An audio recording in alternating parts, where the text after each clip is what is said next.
Last week, nag-implement kami ng Safer Cities Initiative, and it has resulted in numerous citations, but no less. So far, in the total number of violators in Metro Manila were 6,708. There were 2,584 ang fined. 181 were charged, 3,943 were warned or released. Ang karamihan dito ay drinking and smoking in public spaces. Now, we have a few matters to discuss. Unang-una, may nakita akong feedback sa social media na may umangal taga Barangay Addition Hills na naghahalo lang ng simento at siya'y inaresto. Ako ba'y humihingi ng paumanhin at pupuntahan ko po siya sa mga susunod na araw at sasabihin ko na at ako na po ang hingi ng paumanhin.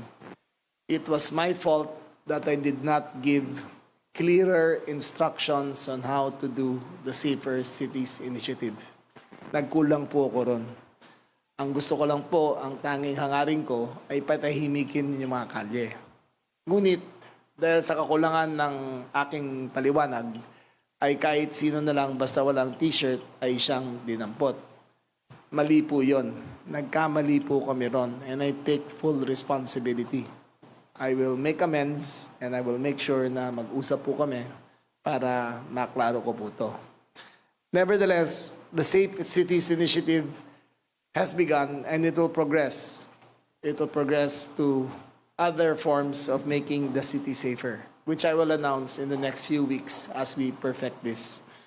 Mind you, we will make a study pagdating po ng katapusan ng Abril. Titignan po namin ang focus crimes of April 2025, 2024, kumpara sa 2026. So far, ang report ng aking mga regional directors and district directors ay malaki na po ang binaba ng krimen ng 8 focus crimes sa Metro Manila at sa ibang mga lugar. We expect to do more and we expect it to be better, but don't expect it to be perfect. Again, humingi ako ng paumanhin doon sa naapektuhan doon sa Addition Hills. Pupuntahan ko po siya personal para humingi ng paumanhin at itatama po natin. Pagkatapos po nito ay may command conference kami at ipapaliwanag ko kung ano pa at ikaklaro ko kung ano ang limits ng pwedeng gawin.